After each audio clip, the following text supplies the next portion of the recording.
Praise the lord. Happy good friday. అదేంటి ఈరోజు యేసయ్య చనిపోయిన రోజైతే మీరు హ్యాపీ గుడ్ ఫ్రైడే అంటున్నారేంటి అని చాలామందికి డౌట్స్ అయితే ఉంటాయి కదా. గుడ్ ఫ్రైడేని శుభ శుక్రవారం దినాన్ని ఎందుకు మనం శుభంగా పిలుస్తున్నామంటే, ఒకరి మరణం ఎప్పుడూ కూడా ఎవరికి శుభం కాదు. అలాంటిది యేసయ్య మరణం మనందరికీ శుభంగా ఎలా ప్రకటించబడిందంటే, ఆయన వాక్యమే దేవుడై ఉన్నాడని బైబిల్ చెప్తున్నారు కదా. ఆ వాక్యమే శరీరధారి అయిన క్రీస్తుగా భూమి మీదకు జన్మించి మనందరి పాపాల నిమిత్తము తన శరీరాన్ని బలిగా అర్పించడం ద్వారా, ఎవరైతే ఇప్పుడు చాలా సంప్రదాయాల్లో మనం చూస్తుంటాం కదా, ఒక గొర్రెపోతుని, మేకపోతుని, కోడెల్ని ఎలా బలిస్తారో వాళ్ళు చేసిన పాపాలకి ప్రతిఫలంగా ఆ పాపాలు వాటి మీదకి వెళ్ళిపోతాయి అని చెప్పి ఎలా అయితే బలిస్తారో, ఒక్కొక్క కుటుంబానికి ఒక్కొక్క గొర్రె పిల్లనైనా బలిస్తూ ఉండేవారంట ఆ రోజుల్లో. కానీ ఎవరు కూడా ఈ పాపాలని ఆపలేకపోయారు. అలాగే ఆ బలులు ఇస్తూనే ఉన్నారు, పాపాలు చేస్తూనే ఉన్నారు. వాళ్ళ క్షమాపణ అనేది దేవుడికి కలగట్లేదని చెప్పి మెస్సయ్య కోసం ఎదురు చూస్తూ ఉండేవారంట. అయితే శరీరధారి అయిన క్రీస్తు ఎప్పుడైతే జన్మించారో, మనందరి పాపాల నిమిత్తం ఆయన ఒక గొర్రెపిల్లగా ఎంచబడి మనందరి పాపాల నిమిత్తము ఆయనకి ఈరోజు సిలువ వేయబడింది. ఆయన రక్తంలోనే మనకు పాప క్షమాపణ లభించింది. ఆయన రక్తంలోనే మనకి స్వస్థత లభించింది. కాబట్టి ఇది ఎవరో ఒక్కరి కోసమో ఇద్దరి కోసమో ఒక జాతి కోసమో కాదు, కానీ ప్రపంచ మానవాళి అందరి పాపాల నిమిత్తము తాను ఒక బలిగా, ఒక గొర్రెపిల్లగా అర్పించబడ్డారు. కాబట్టి ఈ శుక్రవార దినాన్ని శుభ శుక్రవార దినంగా మనందరము సెలబ్రేట్ చేసుకోవడం జరుగుతుంది. ఇంకా క్రీస్తుని నమ్మిన వారైతే ఇంకా మనం ఎటువంటి పాపాలు చేసినప్పటికీ అవి మనకి క్షమాపణ మనకి లభించింది కాబట్టి ఆయనలో మరింత ఎక్కువగా సంతోషించగలుగుతాం. అలాగే ఈ శుభ శుక్రవారంలో ఈరోజు ఆయనకి ఏం జరిగిందంటే, 2025 సంవత్సరాల క్రితం ఒక గెత్సేమనే తోటలో ఆయన ప్రార్థన చేస్తుండగా తన ప్రియ శిష్యులను కూడా తీసుకొని వెళ్ళి అక్కడ ఉంచుతారు. అయితే మనకి యూజువల్గా మనం మనుషులం కాబట్టి మనకి నైట్ టైంలో నిద్ర వచ్చేస్తుంది కాబట్టి వాళ్ళెవరు కూడా నిద్రని ఆపుకోలేకపోయారనమాట. ప్రభువు చెప్తారు ప్రార్థన చేసినంతసేపు మెలకువగా ఉండండి అని. అయినా కూడా వాళ్ళు వినకుండా పడుకుని పోతారు. ఆయన ఆ లాస్ట్ సప్పర్లో చెప్తారు, జబ్దయి కుమారులైన యోహాను, యాకోబు, అలాగే సీమోను పేతురుని కూడా, ఈ ముగ్గురిని మిగతా శిష్యుల కన్నా కొంచెం ముందుకు తీసుకొచ్చి వాళ్ళని అక్కడ ఉండమని చెప్పి ఆయన మళ్ళీ వెళ్ళి ప్రార్థన చేయడం మొదలు పెడతారు. తండ్రి, నీ చిత్తమైతే నా దగ్గర నుంచి ఈ గిన్నెను తొలగించు అని. దేవుడైన యేసయ్య ఎంతగానో మనకు మాదిరిగా ఉంచడానికి ప్రార్థన చేసినట్టుగానే ఆ రోజు కూడా చేసి, నీ చిత్తమైతే నా నుంచి ఈ పాత్రను తొలగించమని ప్రార్థన చేస్తారు. ఆయనకి చెమటకు బదులుగా రక్తం వస్తుందంట. చెప్పుకున్నట్టు యోధా అమ్మేస్తాడని మనకు తెలుసు కదా. 30 వెండి నాణాలకి 33.5 సంవత్సరాలైన యేసయ్యకి 3.5 పరిచర్య కాలం కాబట్టి 30 వెండి నాణాలకు ఆయనని అమ్మేస్తాడు. అమ్మేసి రోమన్ సైనికుల్ని వెంటబెట్టుకొని వచ్చి, నేను ఎవరినైతే ముద్దు పెట్టుకుంటానో ఆయనే యేసు అని చెప్పి వెళ్ళి రబ్బీ అని చెప్పి యేసయ్యకి ముద్దు పెడతాడు. అప్పుడు అక్కడున్న ప్రధాన యాజకుడు ఇంకా ఆయన సేవకులు వచ్చి యేసయ్యని అక్కడ పట్టుకొని తీసుకెళ్ళడం జరుగుతుంది. అనేక రకాల న్యాయస్థానాలకి అతన్ని తిప్పుతూ ఉంటారు. కయప్ప అని, హేరోదని, అలాగే పిలాత్ అని 3 స్థానాలకు తిప్పుతాయి. ఎవరు కూడా తప్పుగా తీర్పు తీర్చరు. నువ్వు రాజువా అని పిలాత్ అడిగినప్పుడు నీవన్నట్టే అని మాత్రమే యేసు ప్రభు సమాధానం చెప్తారు.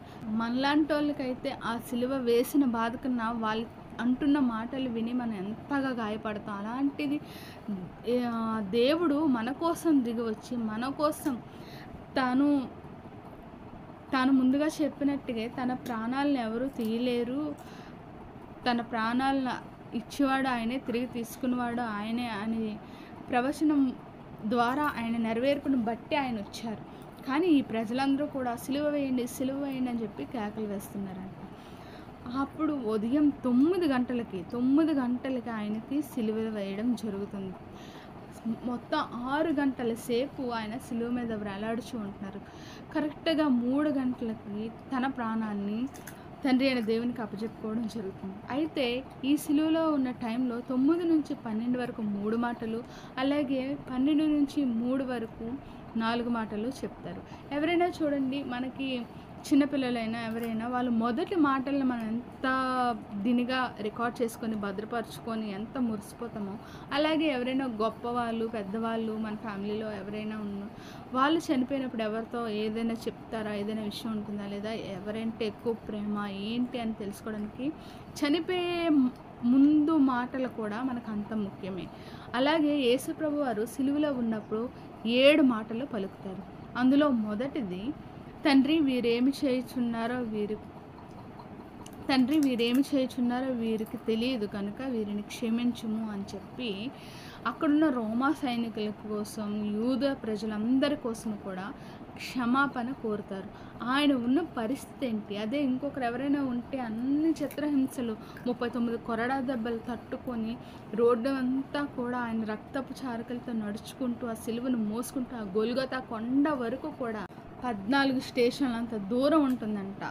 ఎక్కడైతే గెస్సెమనే తోట నుంచి ఆ న్యాయస్థానాల నుంచి ఇంకా ఆ వీధుల వెంబడి తీసుకెళ్తూ ఒక పెద్ద చెక్క మ్రాన్తో చేసిన సిలువను తను మోసుకుంటూ ఈ మధ్యలో వీళ్ళందరూ ఈయన ఒక ప్రవచనం నెరవేర్పు కోసం ఆయన రాజు అన్నారని చెప్పి ఆయన ఒకటే అంగీగా ఉన్న వస్త్రాన్ని తీసుకొని అది చింపడం ఇష్టం లేక చీట్లు వేసుకున్నారంట. ఈయన వస్త్రం పంచుకుందామని చెప్పి చీట్లు వేసి ఆ పై వస్త్రాన్ని తీసుకున్నారంట.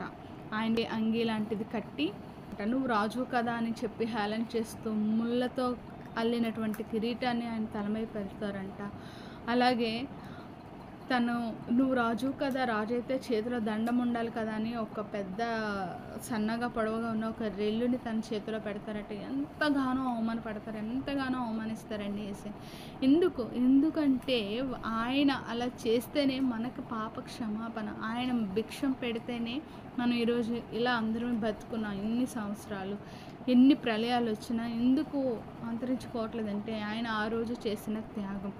దేవుడు ఏ ఒక్కరిని నశింపజేయాలని రాలేదు, కానీ ప్రతి ఒక్కరూ కూడా పరలోకంలో ఉండాలని ఆయన మన కోసం దిగి వచ్చాడు. అయితే ఆయన పలికిన మాట, వీరేం చేయుచున్నారో తెలియదు కనుక వీరిని క్షమించమని చెప్పారు. అలాగే 2వ మాట ఏమన్నారంటే, నీవు నాతో కూడా నేడు పరదేశంలో ఉందువు. ఈ మాట ఎవరితో అన్నారంటే ప్రభువైన యేసుక్రీస్తు వారు 2వ దొంగతో అంటారు. అంటే యేసుప్రభుతో పాటు ఒక 2 దొంగలకు కూడా ఆ రోజు సిలువ వేయడం జరుగుతుంది. వాళ్ళు అనేక దొంగతనాలు చేస్తూ ఎప్పటి నుంచో పట్టుబడిపోయి ఇప్పుడు వాళ్ళకి సిలువ వేస్తున్నారనమాట. సో అందులో మొదటి దొంగ ఏమంటాడంటే, నువ్వు దేవుడివి అయితే నిన్ను నువ్వు రక్షించుకొని తర్వాత మమ్మల్ని కూడా రక్షించు, అప్పుడు మేము నిన్ను నమ్ముతామని చెప్పి ఆ దొంగ హేళనగా మాట్లాడుతూ ఉంటాడు. కానీ 2వ దొంగ ఏమంటాడంటే, మనకైతే ఇలా చేయడం సంభవమే, మనం అనేక దొంగతనాలు అనేక పాపాలు చేసాము, కానీ ఏ పాపము చేయలేని ఈయన్ని ఇలాంటి సిలువ ఎందుకు వేశారు, ఈయన అందరినీ స్వస్థపరిచాడు, అందరినీ బాగు చేశాడు, చెవిటి వారికి వినిపించేలా చేశాడు, 38 సంవత్సరాల పక్షవాతం గల వ్యక్తికి ఈయన ఆ ప్యారలైజ్ తీసివేసి నార్మల్ మనిషిలాగా చేశాడు, కానీ ఇలాంటి అతనికి సిలువ వేయడం మంచిది కాదు కదా అని చెప్పి అంటాడు. అప్పుడు నీ రాజ్యంతో వచ్చినప్పుడు నన్ను కూడా జ్ఞాపకం చేసుకో తండ్రి అని ఆయన యేసయ్యను అడిగినప్పుడు యేసయ్య ఏమంటారంటే, నేను వచ్చినప్పుడు తీసుకెళ్ళడం కాదు కానీ నువ్వు ఈరోజే నాతో కూడా పరదేశంలో ఉండు అని చెప్పి ఆయన అంటారనమాట. ఇది 2వ మాటగా మనం చెప్పుకుంటాం. అలాగే 3వ మాట ఏంటంటే, యోహాను యేసయ్యకి అతి ప్రియమైన శిష్యుల్లో ఒకరు. యోహాను చూసి తల్లి అయిన మరియను చూసి, అమ్మా ఇదిగో నీ కుమారుడు, యోహాను ఇదిగో ఈమె నీ తల్లి. ఎందుకంటే అంతమంది శిష్యులున్న యోహానికి అప్పచెప్పారంటే ఆ రాత్రి ఆయన పట్టుబడినప్పటికీ ఎవరికి వారు కనిపించుకున్న ఎట్టేటో చెదరైపోయారు. కానీ యోహాను మాత్రం ఆ సిలువ దగ్గర అక్కడే ఆయనను చూస్తూ ఏడుస్తూ బాధపడుతూ ఉంటారనమాట. అందులోని అతి ప్రియమైన శిష్యుడు కాబట్టి తల్లికి ఎంతగానో బాధ మరియమ్మ గారికి. ఎందుకంటే ఆయన పుట్టినప్పుడు కూడా ఎన్నో అవమానాలు, ఇబ్బందులు భరించారు అతని కోసం.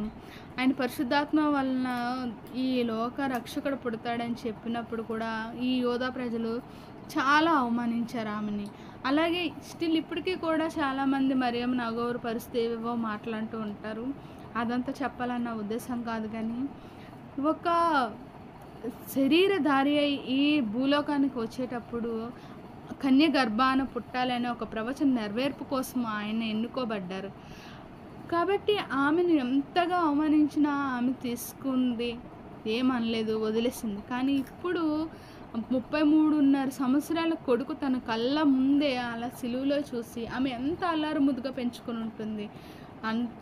లోకరక్షకుడు నా కడుపులో పుట్టాడని ఎంతగానో ఆనందపడిన ఆమె పుట్టగానే యెరూషలేముకు తీసుకెళ్ళినప్పుడు కూడా నీ గుండెలో ఒక ఖడ్గం దూసుకెళ్తుందని చెప్పి ఒక ప్రవక్త్రి ఆమెతో అన్నప్పుడు ఆమెకు తెలుసు ఇదంతా జరుగుతుందని. కానీ ఆయనను చూసి ఆయనను వదులుకోలేక ఆమె ఎంత బాధపడుతుందో అది ఆమెకి మాత్రమే తెలుస్తుంది. అప్పుడు నేను లేని ఈ లోటు ఆమెకు ఎవరు తీరుస్తారు ఒక కొడుకుగా అని చెప్పి అప్పుడు యోహాను తన ప్రియ శిష్యుని చూసి, అమ్మా ఇదిగో నీ కుమారుడు అని చెప్పి అక్కడ తన బాధ్యతతో ఆమెను అప్పగించడం జరుగుతుంది. ఇంకా 4వ మాటగా ఆయన అరామిక్ భాషలో ఏలీ ఏలీ లామా సబక్తాని అని అంటుంటే ఆ చుట్టుపక్కల ఉన్న వాళ్ళందరూ కూడా ఇదిగో ఈయన ప్రవక్త కదా, ఏలియా ప్రవక్తని పిలుస్తున్నాడు అని చెప్పి అనుకుంటూ ఉంటారనమాట. ఇప్పుడు ఏలియా వస్తాడేమో అని చెప్పి అందరూ ఎదురు చూస్తున్నారనమాట. కానీ దానికి అర్థం ఏంటంటే, నా దేవా నా దేవా నా చెయ్యి ఎందుకు విడిచితివి అని చెప్పి తండ్రి అయిన దేవుణ్ణి యేసుప్రభు వారు అడుగుతారనమాట. అంటే ఆయన తలుచుకుంటే నీ చిత్తమైతే ఈ గిన్నెను నా వద్ద తొలగించమని ప్రార్థన చేశారు కదా. కానీ ఆయన తొలగించుకోవాలని కాదు, కానీ ఒకవేళ ఆయన చిత్తమైతే ఈ శ్రమ ఆయన పొందడు కదా అని చెప్పే ఉద్దేశంతో ఆయన ఏలీ ఏలీ లామా సబక్తా అని అంటూ ఉంటారనమాట.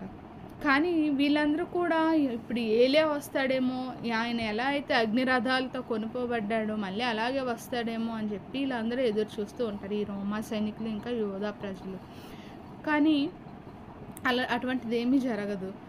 ఆయన ప్రవక్త కదా, ఏదో భాషలో మాట్లాడుతున్నాడని చెప్పి వాళ్ళు అనుకుంటూ ఉంటారనమాట. ఇంకా 5వ మాటకు వస్తే, ప్రవచన నెరవేర్పు ప్రకారము ఆ సిలువలో ఉన్నప్పుడు, ఆ సిలువ త్యాగంలో ఉన్నప్పుడు అంత ఎండలో నడిచి ఆ గొల్గొతా కొండ వరకు ఆ సిలువను మోస్తూ ఆ తర్వాత చేతులకి కాళ్ళకి మేకులు కొట్టిన తర్వాత ఆ ఎండలో అలా వేలాడుతూ ఉన్నప్పుడు దాహమిమ్మని చెప్పి అడిగితే ఈ రోమా సైనికులు ఏటిస్తారు, చిరకను ముంచిన ఒక స్పంజిని దేవుడికి అందిస్తారు. అంటే ఎంత క్రూరంగా ఉండేదంటే ఆ రోజుల్లో ఏ తప్పు చేయలేనటువంటి వ్యక్తికి అంతగా ఆయన శ్రమ పడుతున్నారంటే అది అందరు గమనించవలసిన విషయం ఏంటంటే, మనందరి కొరకు కూడా ఆయన అన్ని ఇబ్బందులు బాధలు అనుభవించారు. ఆయన త్యాగం చేస్తేనే కానీ మనకి పాప క్షమాపణ అనేదే లేదు. ఇంకా చివరిగా ఇంకా 2 మాటలే ఉన్నాయి కదా, అవేంటంటే 6వ మాటగా ఆయన సమాప్తమైనది అని పలుకుతారు.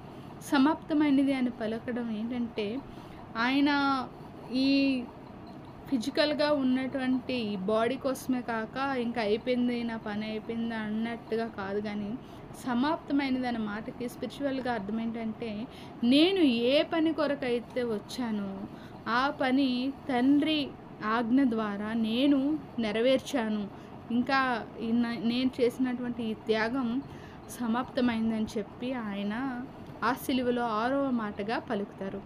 ఇంకా చివరిగా 7వ మాట ఏం పలుకుతారంటే, నా దేవా ఇదిగో నీ చేతికి నా ప్రాణాన్ని అర్పిస్తున్నాను, లేదా నా దేవా ఇదిగో నా ప్రాణాన్ని నీ చేతికి అప్పగించబడుతుంది అని చెప్పి అంటారనమాట. ఇంకా చివరిగా 7వ మాటగా ఆయన ఏం పలుకుతారంటే, తండ్రి ఇదిగో నీ చేతికి నా ఆత్మను అప్పగించుకొంచున్నాను అని చెప్పి ఆ మాట చెప్పిన వెంటనే సుమారుగా రమారమి 3 గంటల సమయంలో ఆయన తన ప్రాణాన్ని విడిచిపెడతారనమాట.